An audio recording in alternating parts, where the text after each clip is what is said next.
listeners. We love you, we see you, and welcome back. I mean, except it is definitely not morning, like at all. It is aggressively the middle of the afternoon right now, and my nervous system is completely shot because of it. I know. I am in a full, emotional spiral today. You sitting right there listening to us, our favorite third bestie in the room. You need to understand the absolute betrayal we have experienced this morning. Oh, it was a dereliction of journalistic duty. Literally.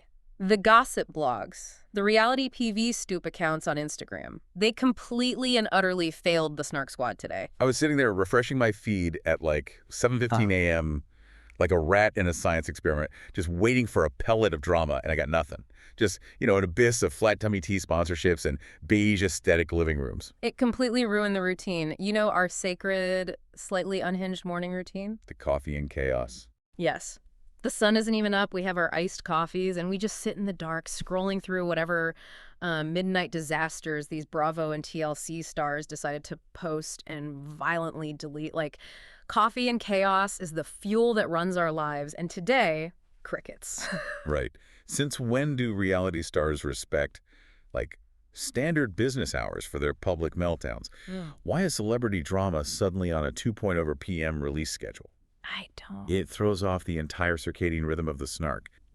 We've trained our bodies to receive a lethal dose of secondhand embarrassment before 9 in the morning. Right.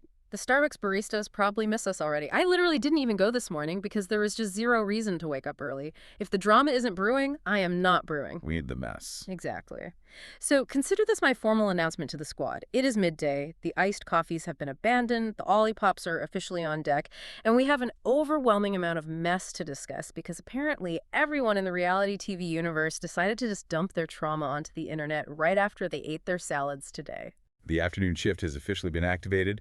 And yes, look at us, drinking Ollipops.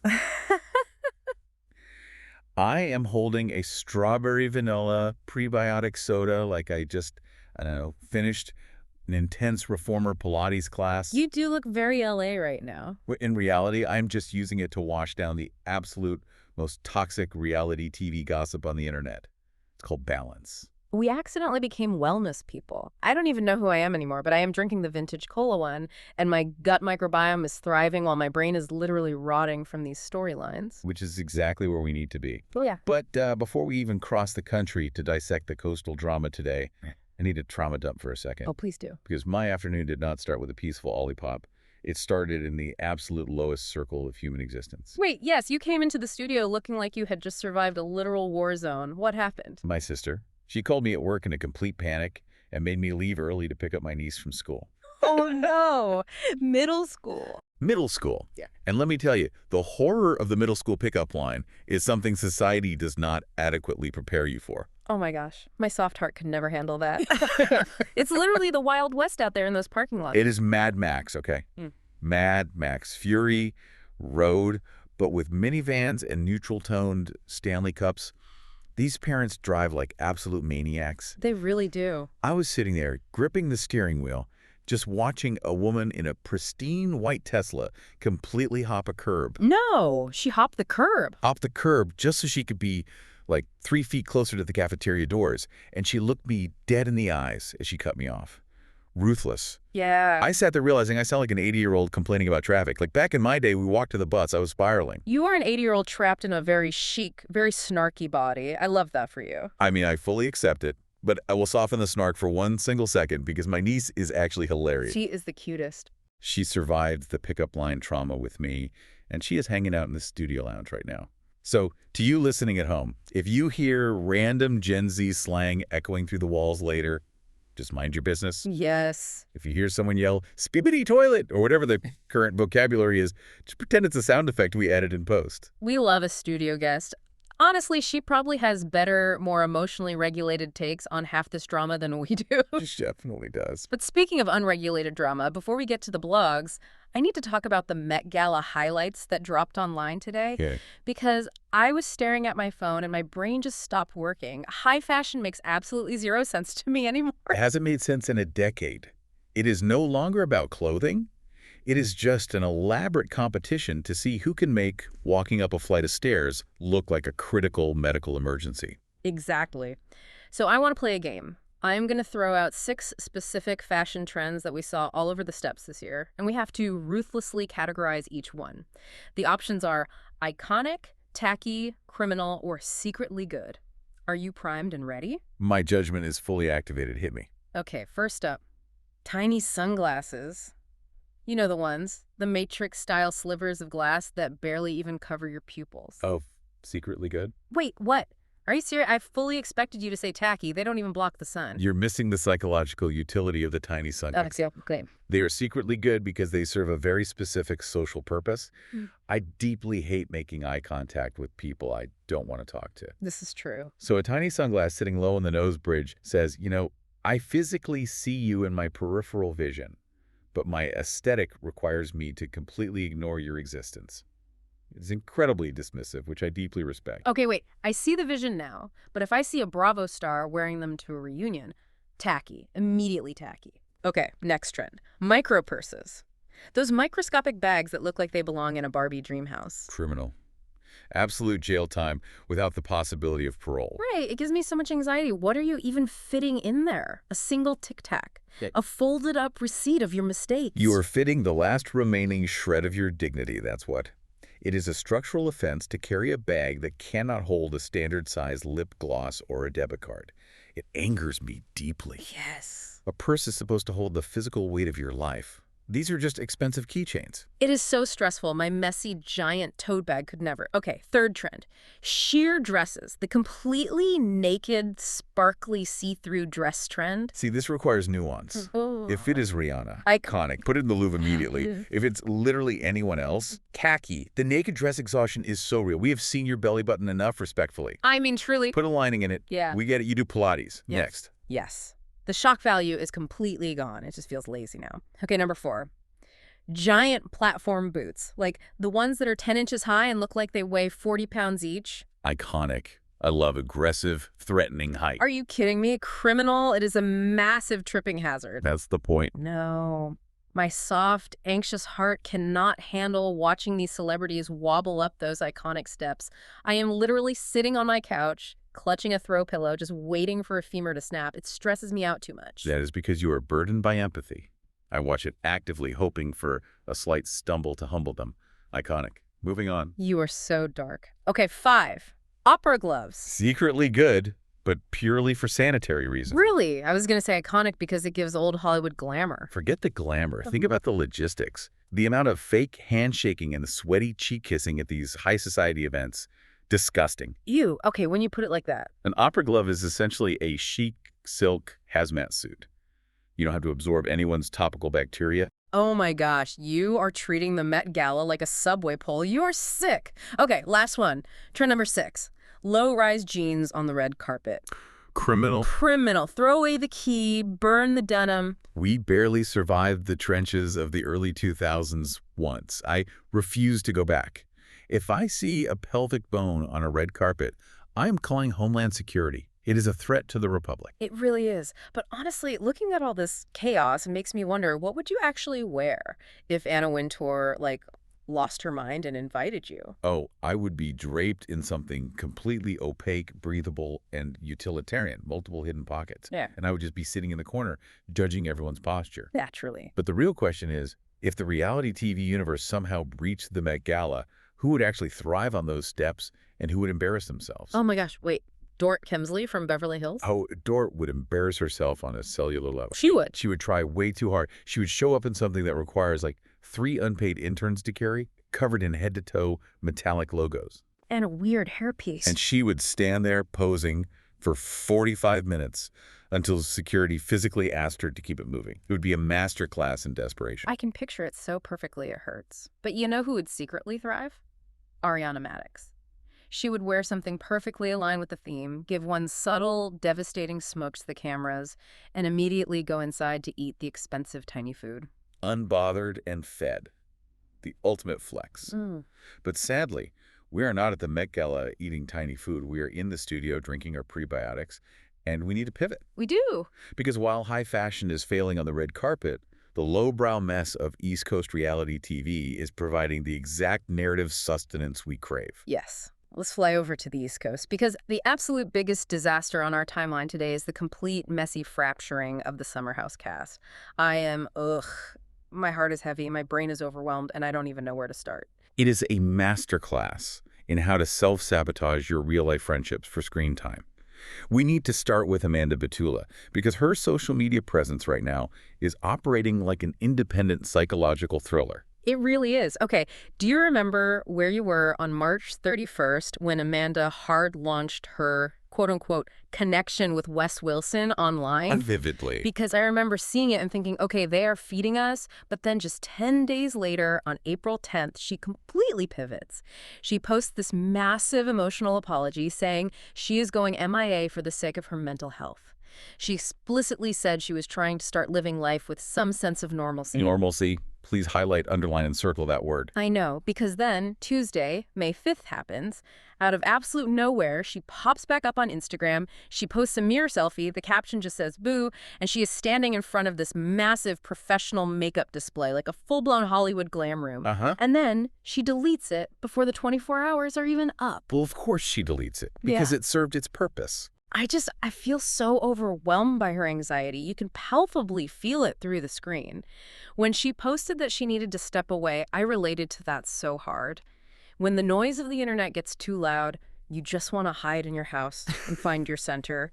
My soft heart just wants to wrap her in a weighted blanket and tell her to log off. Okay, I love your soft heart. I really do. But you are falling for the PR spin, and I need you to look at this surgically. This is textbook reality TV manipulation behavior. Wait, what? You think she's faking the anxiety? I am not saying the anxiety isn't real, but the execution of these posts is highly calculated. Think about the sequence of events. Okay, I'm listening. You post an emotional text slide saying you are retreating from the public eye for your peace. Okay. You buy yourself some sympathy. Then, weeks later, you accidentally post a hyper-curated, perfectly lit selfie in a glam room just to remind everyone that you are still gorgeous, booked, and busy. Oh, wow. And then you delete it to create mystery. That is not hiding from the drama. That is orchestrating the drama from the shadows. You think she wanted us to see the glam room? Babe, you do not take a selfie in a room full of professional ring lights and foundation palettes by accident. Boo! It's giving. I'm still relevant, and my contour looks better than yours. Deleting it is just the cherry on top. It forces the blogs to screenshot it? Exactly. It forces the gossip blogs to talk about her without her ever having to make an official statement. It is a breadcrumb trail of manufactured relevance. Surgical shade. Wow. Okay, my mind is a little blown. Because I just saw a girl who was scared to be online and maybe had a moment of weakness wanting to post a cute outfit. But speaking of the reason she's stressed, we have to talk about the epicenter of the East Coast mess. We have to talk about Wes Wilson's so-called apology tour. Apology tour in massive, glaring neon air quotes. I am pulling my hair out over this. Okay, so over on Watch What Happens Live, KJ Dillard was in the clubhouse, and he actually pulled out his phone and read a text message that Wes sent him the day after the reunion taped. And this text, I need to read this directly to you guys because the wording is wild. Please, submit it to the court. Let the jury hear the evidence. Okay. Wes texted KJ, "I wanted to thank you for your articulation and kindness yesterday, despite being hurt." Oh my God. Wait, there's more. "I've been off social, and I think I lost touch with how much hurt there was. I'm incredibly sorry. Also sending you love in regard to your mental health. You shared a lot yesterday, and I know it might not carry much weight now, but I'm always rooting for the best for you. I know it will take some time, but whenever you feel like you're ready, lunch or phone call would mean a lot in the spirit of healing. No need to respond. Take your time." The spirit of healing. I am physically cringing. My soul is trying to leave my body right now. But wait, hear me out. Isn't it a good thing that he's trying to be gentle? Like, KJ admitted on the show that he was scared to even look at the text and hasn't replied. KJ wanted to cry because they used to be so close. Yeah, exactly. Real tears. But KJ also made it clear that Ciara Miller is his sister, and he rides or dies for her. So I get why KJ is ignoring him, but doesn't Wes deserve a tiny bit of credit for acknowledging the hurt? No, absolutely not. You are letting the therapy buzzwords pacify you. This is not an apology. This is an HR email sent from the desk of a guilty conscience. You don't think he means it? Let me dissect this. Thank you for your articulation. Who says that to a friend they just deeply betrayed on national television? I mean, it is a big word. You say that to a mid-level manager on LinkedIn after a successful Q3 PowerPoint presentation. You do not say that to a brother whose trust you just fractured. Okay, that is true. Articulation is a very weird word choice for a friend. It is performative. He is weaponizing therapy speak to sound emotionally evolved. Yeah. And it isn't just the text. Look at his little podcast tour today. Oh, right, the He podcast. went on Sophie Cunningham's Show Me Something podcast and called the reunion the darkest form of therapy. He acknowledged he caused damage to Ciara and Kyle Cook. But he is using all these clinical words healing therapy articulation to build a firewall around his bad behavior. It's like he's trying to control the narrative before the audience can turn on him completely. Exactly. He is laying down this paper trail of pseudo-accountability so when the backlash hits, he can throw his hands up and say, look, guys, I did the work. I offered him a healing lunch. A healing lunch. I can't. Okay, my analogy for Wes right now is this. He is like a guy who walks into your house, completely shatters your favorite, most expensive vase on the hardwood floor, and then expects you to throw him a literal parade because he went out and bought a broom to sweep it up. That is exactly what it is. The broom does not unshatter the vase. You don't get applause for acknowledging the massive damage you caused when you are the one holding the hammer. Precisely. And clearly, the rest of the cast is immune to his HR emails. Which brings us to the most glorious, petty piece of collateral damage today. Mia Calabrese's deleted TikTok. Oh my gosh, Mia is my hero right now. Sweet, petty, unhinged Mia. She delivered exactly what the Snark Squad needed. You guys, Mia posted this TikTok and she explicitly stated in the video that she recorded it after 2 martinis, which we all know is the absolute peak danger zone for social media posting. Nothing good happens after 2 martinis. And she completely, utterly mocks West.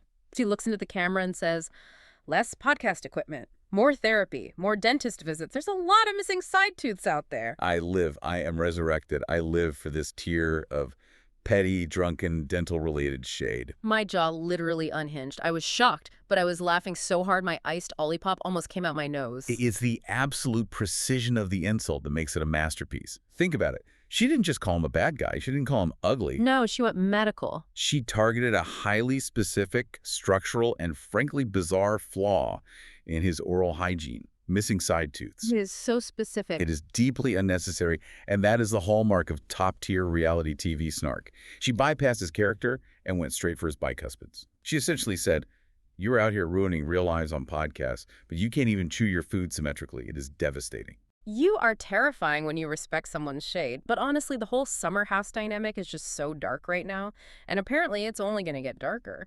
KJ teased that Carl Radke is set to have a completely scary meltdown on the next episode. The East Coast boys are just fundamentally not okay right now. The toxicity is deep in the groundwater over there, which is actually the perfect thematic bridge to the next nightmare. If we are talking about East Coast men using weaponized incompetence and manipulation to hide their bad behavior, we have to talk about John Caprio on The Real Housewives of Rhode Island. Oh, my stomach just dropped. Yes. We have to transition to RHORI. Because if West is the guy who breaks your vase, John Caprio is the guy who looks you dead in the eye and spends 3 years convincing you that you never even owned a vase in the first place. Gaslighter Supreme, the final boss of manipulation. Let's unpack this complete disaster. So Kelsey Swanson officially confirmed her split from John on an RHORI after show, and the details she shared, I was sick to my stomach watching it. She said she lived in constant fear and anxiety of him cheating on her. Which, as we know, is the absolute bedrock of a healthy, thriving, romantic relationship. Pure, unadulterated cortisol. Right. She's 21 years old, and he is 43. I just have so much empathy for her.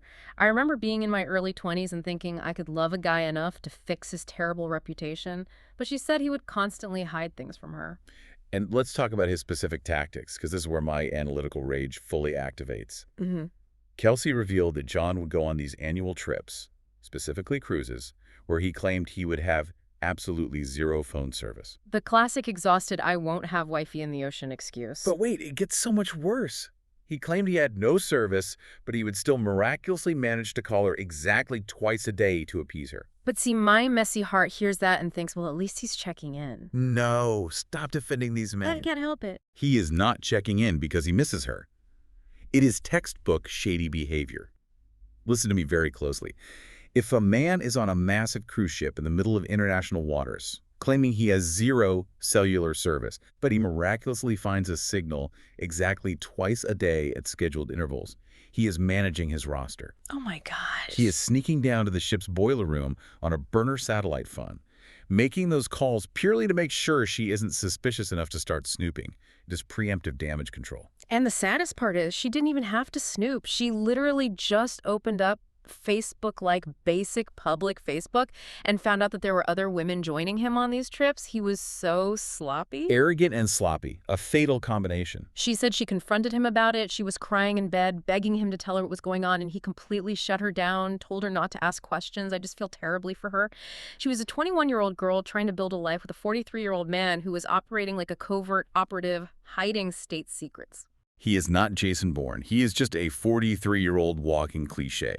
And honestly, her co-stars Arula Pontarelli and Ashley Akinetti chimed in on the after show and hit the nail perfectly on the head.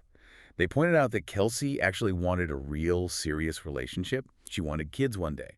John Caprio is a complete and utter waste of time. He is a time thief. A time thief, that is the exact phrase. He robbed her of the light and fun of her early 20s with his cruise ship roster management. Exactly. So let's leave these toxic East Coast boys in their own mess. Let them wallow in their missing side teeth and their fake wifey outages. We need to energetically cleanse and fly across the country. Yes, please get me out of here. We are going to Los Angeles because the Bravo universe over on the West Coast is completely reshaping itself based on who can rewrite history the fastest. The tectonic plates of reality TV are shifting in LA right now. Let's start with Vanderpump Rules and Lala Kent's massive, sudden case of the regrets. Oh, this is rich. Lala Kent experiencing retroactive regret.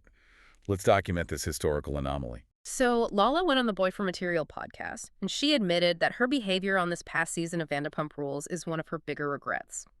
Specifically, she regrets breaking the fourth wall at the finale to accuse Katie Maloney of hiding her true feelings about Ariana Madix. A very convenient pivot. She said she wishes she had just shut the F up and looked at the producer and said she wasn't doing it.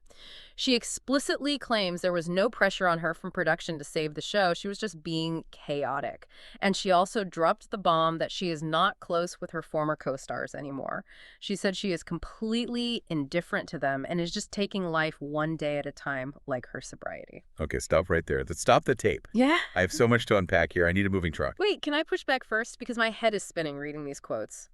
Isn't what she did, breaking the fourth wall, pointing out the hypocrisy, calling out the unspoken dynamics, isn't that literally her job? Well, yes. Like, isn't that the fundamental contract of reality TV? Why is she regretting it now? Did she not just deliver the exact messy drama the network pays her to deliver? I feel like she took the bullet for the show. Yes.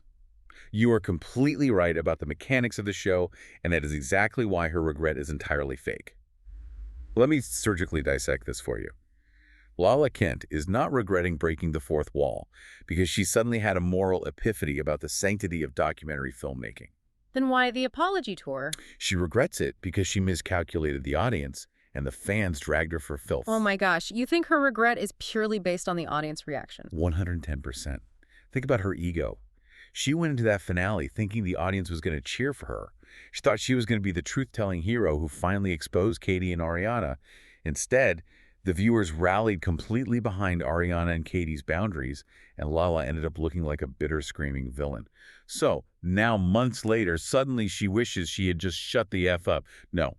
She wishes she hadn't ruined her own Q rating. Wow. When you lay it out like that, it does feel very reactionary. But what about the indifference? She says she's indifferent to them now. You are only indifferent when you have definitively lost the argument and you've been removed from the group chat.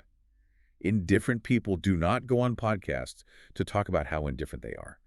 She is trying to rewrite history to make it seem like she is floating above the drama when she was literally the one in the trenches trying to manufacture it. It is exhausting to watch. It is. It really is exhausting. And the craziest part is she is taking that exact same exhausting energy right over to the spinoff show. Let's talk about The Valley, because the hive mind drama is making my brain short circuit. The Valley is just Vanderpump Rules with adjustable rate mortgages and severe sleep deprivation. Let's get into the mud. Okay, so on The Valley after show, Janet Caperno went on this massive rant claiming that Zach Wickham, Kristen Doubt, Jasmine Good, and Nia Sanchez-Bucco all have a literal hive mind against her. A hive mind, like they are an alien collective from Star Trek. Exactly. And of course, who rushes to Janet's defense? Lala. Lala says that this group is just conveniently attaching themselves to Danny and Nia because The fans universally like Danny and Nia. So according to Lala, Janet is just unfairly inheriting all this beef because she's on the wrong side of the popular kids. Reality stars forming convenient alliances to secure screen time. Groundbreaking journalism, Lala. But then it gets so much messier. Janet's husband, Jason Caperna, jumps in to defend his wife. He says people are treating Janet like she has evil intentions. Meanwhile, Kristen Doubt, the absolute queen of chaos, the mastermind herself, gave Tom Schwartz literal notes for his after-show interview. I love this part. She texted him instructions to be honest and loving, but specifically made sure to text him that he needs to say Janet is boring. Kristen handing out stage direction notes to Schwartz via text message is the funniest thing I have heard all week. Yeah. She is operating as an uncredited executive producer in her own mind. She cannot turn it off. And Jason Caperna's response to Kristen calling Janet boring, he literally went on the record and noted that boring is better than evil. Wow. And then Zach Wickham claps back, saying the real hive mind is actually Janet, Lala, and Brittany Cartwright. I'm so overwhelmed. I just want to ask you, as our resident analyst who is actually running the Valley, what is this intricate web of alliances? Nobody is running the Valley. Yeah. They are all just aggressively jogging in place, trying not to get fired. But Jason Caperna defending his wife by saying, hey, at least being called boring is better than being called evil, is hilarious and shows a deep misunderstanding of the reality TV ecosystem. Wait, I thought he was being a supportive husband trying to de-escalate. De-escalate by agreeing she might be boring. Your wife is on a Bravo reality show, Jason. Being evil gets you a second season, a center spot in the cast photo, and a brand deal. Being boring is a fireable offense. It is the kiss of death.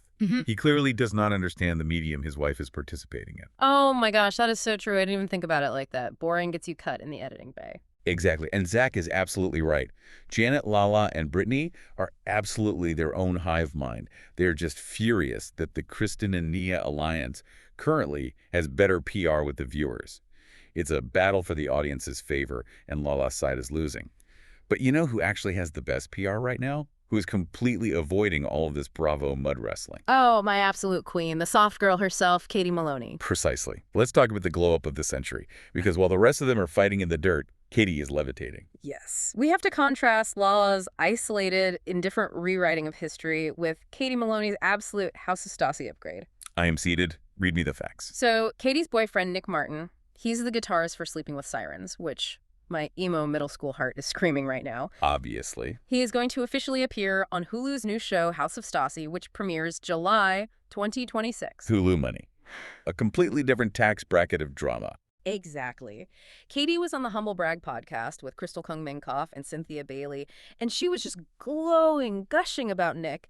She said he is a wonderful, willing participant and that he emotionally and mentally supports her. Which, honestly, after years of watching her deal with Tom Schwartz's complete inability to ever pick her side or support her emotionally, it just warms my heart so much. Fun fact, Shiana Shea originally outed his identity on her podcast back in October 2024, but Katie didn't even let that ruin it. She has just been quietly thriving. I love how you throw in the Shanna shade so effortlessly. Shanna can't help it out people's secrets, but Katie remained unbothered. I have to. It's part of the lore. But I am just so genuinely happy for Katie's soft girl era. She's being supported, she looks amazing, and she has peace. It is the ultimate devastating shade. Do you realize the strategic brilliance of this? Think about the contrast.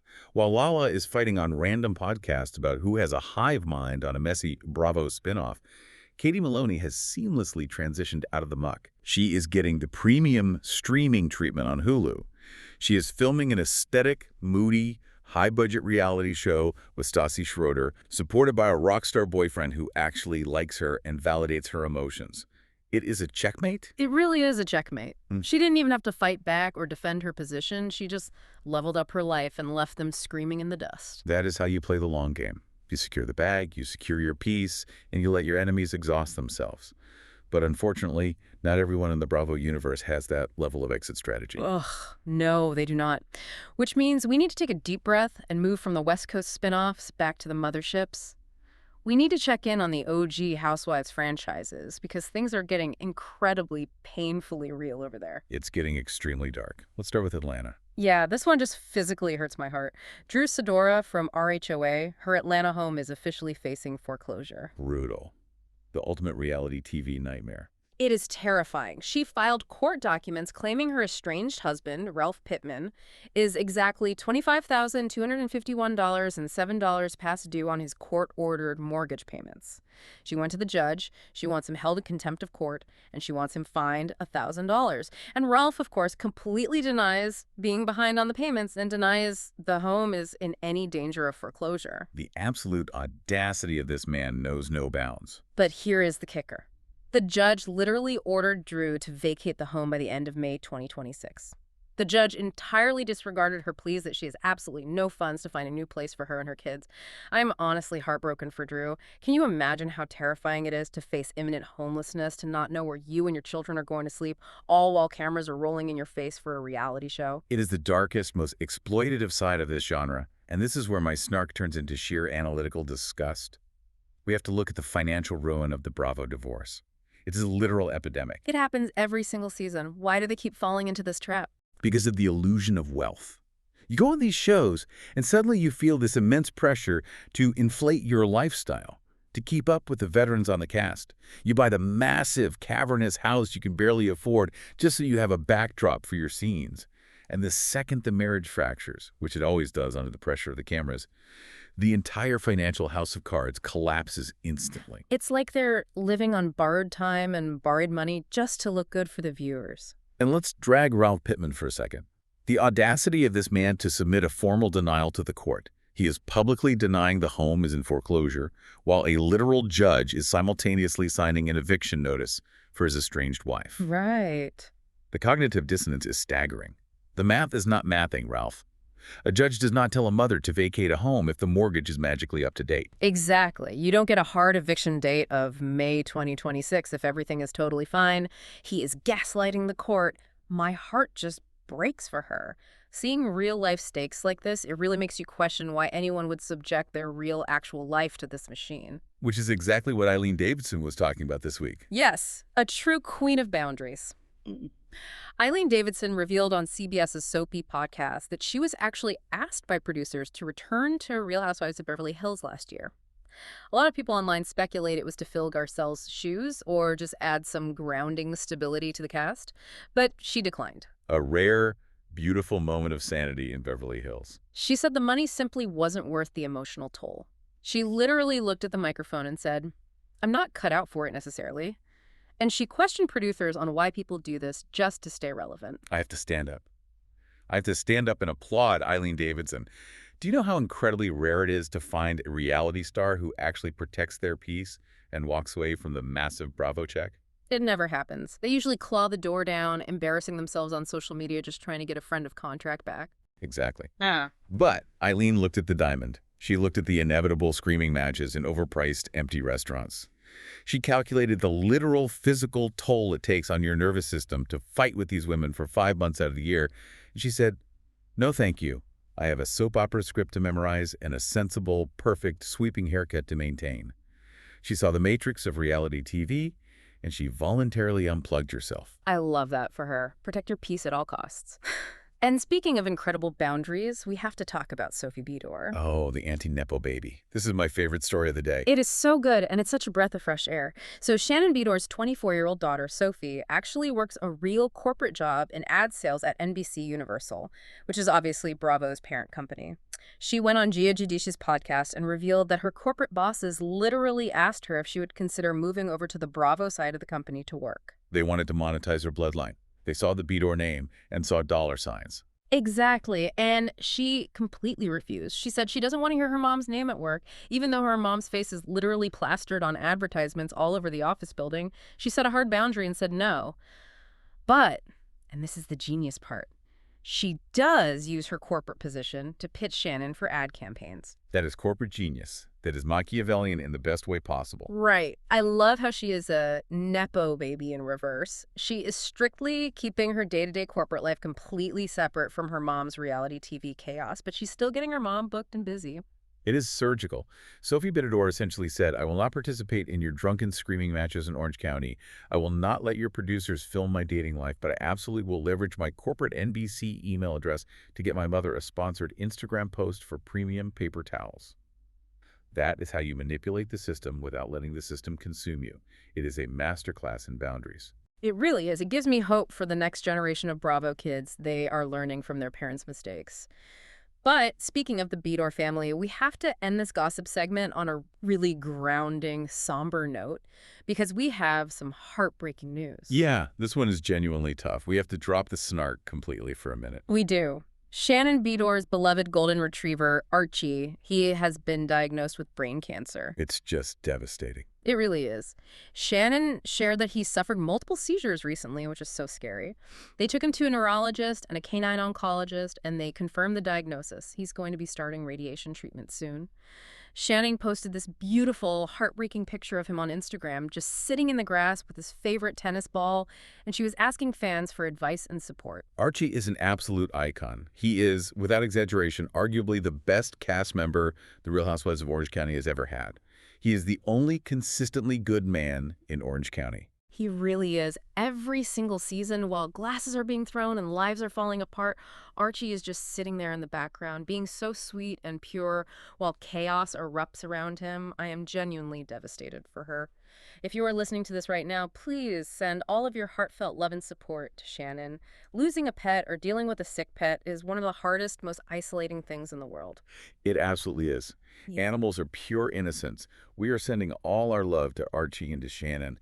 Hearing news like that, it really snaps you back to reality. It does. It really puts all of the silly, petty drama, the missing teeth, the deleted selfies, the fake alliances, it puts it all into perspective. It does. And honestly, it ties everything we've talked about today together in a strange, profound way.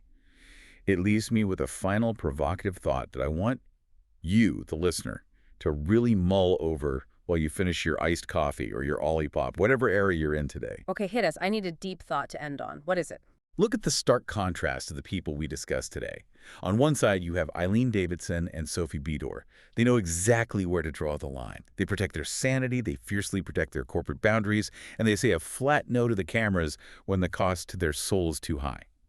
And then on the exact opposite side, you look at West Wilson, Lala Kent, John Caprio, people who let the desperate hunger for screen time or relevance or a second season completely ruin their real, actual lives and their real relationships.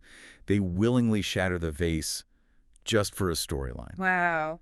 That is so deeply true. So my question to you sitting right there, listening to us right now, is this. If a producer from Bravo offered you a contract today, right now, a full-time diamond-holding center Apple reality TV contract, would you protect your peace or would you secure the bag? Oh my gosh. That is the ultimate test of character. I don't even know what I would do. I think I'm too messy. I would probably convince myself I could handle it, secure the bag, and completely ruin my life in the process. At least you have the self-awareness to admit it. I would take the bag, refuse to speak to anyone, and get fired after 3 episodes for being boring. We are both doomed.